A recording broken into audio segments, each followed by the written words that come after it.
Welcome to MSC Kids. We are in our foundation series right now, and right now, you guys, look around me. We are in the framing process of the foundations build. And you know, when you build a house, you kind of see all of these studs all around here. This is what supports your house in the building process, right? It helps it to be strong.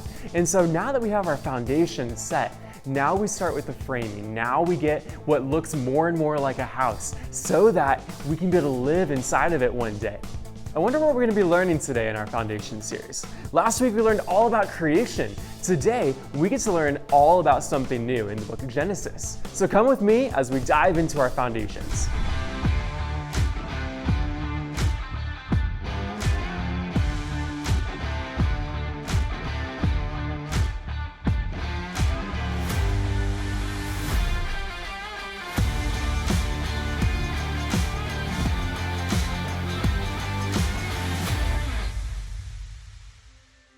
Then the Lord God formed the man of dust from the ground and breathed into his nostrils the breath of life.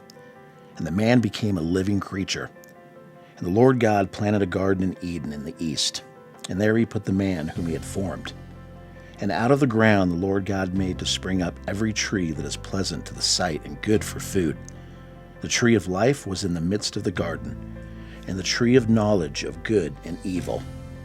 The Lord God took the man and put him in the Garden of Eden to work it and keep it.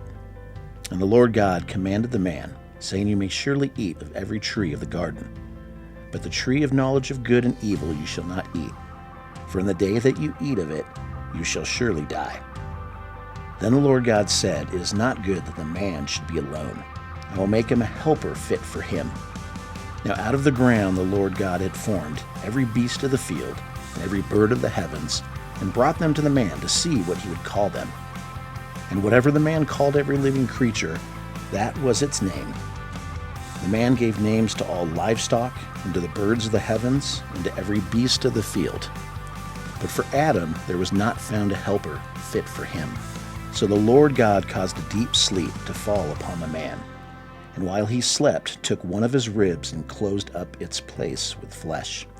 And the rib that the Lord God had taken from the man, he made into a woman, and brought her to the man.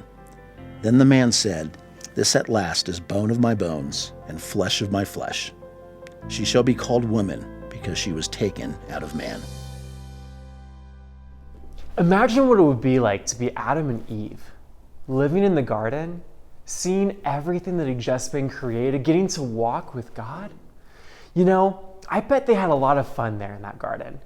They were able to walk daily with the Lord, being able to see him face to face, being able to create all the names for the animals. I shall name this animal the skunk.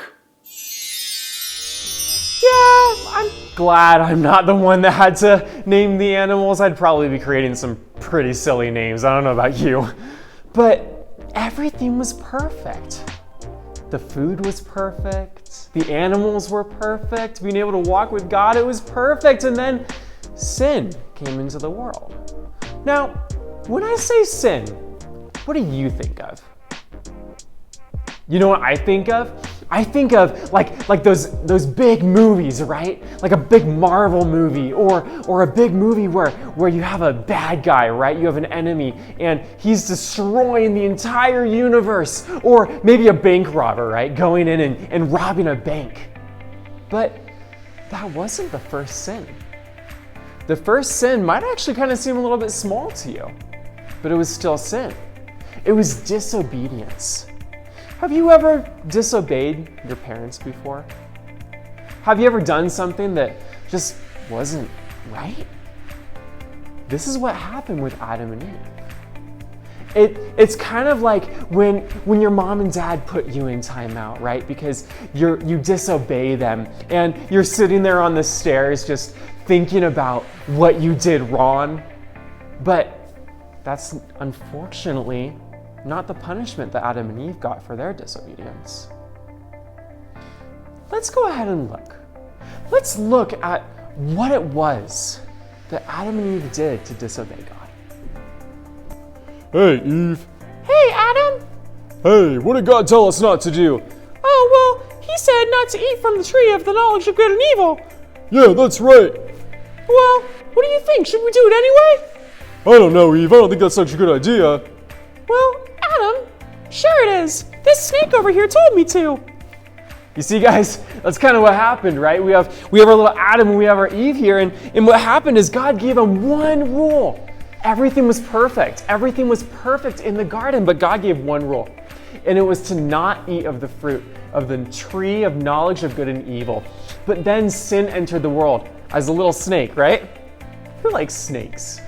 They're kind of cool, right? He came in and he deceived Eve. He said, go ahead and eat of the fruit. And so she did. She took an apple and she went ahead and ate the apple. I don't think we know for sure if it was an apple or not. You're right, Kim. We don't actually know if it was an apple. It might have been bananas. It could have been really any fruit, but that's beside the point. We like to think of an apple because it's an easy way to remember what happened. So anyway, Eve went ahead and she ate the fruit from the tree of the knowledge of good and evil, and then she also had Adam eat it too. Was eating the fruit disobeying God? Yeah, it was. And unfortunately, God didn't punish them with just a simple timeout.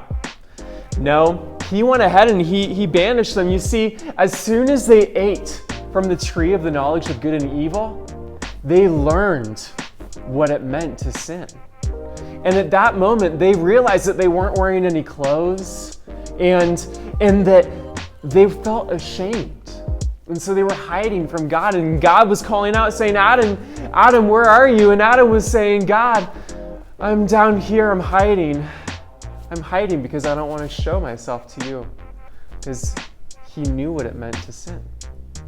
And so God, he had to punish them. And that punishment was severe, right?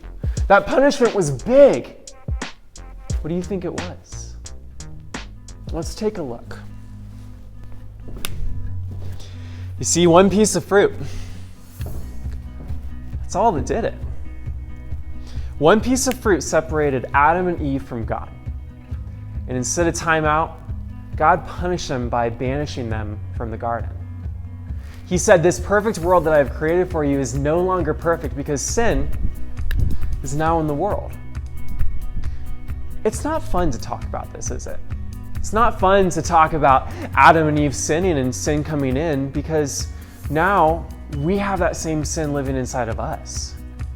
You see, Adam and Eve's decision to sin brought sin in, that separation, for all of us. And there's only one thing that'll change that. But that's not the end, right? We get to learn in the coming weeks about a man named Jesus who gets to come in, and he is going to be the rescue plan. The rescue plan for you and for me. The rescue plan that changes that separation, that helps get us closer to God, so that we can have him living with us, and so that we get to walk with him one day in heaven, side by side, and have his Spirit dwelling inside of us. But we're not there yet.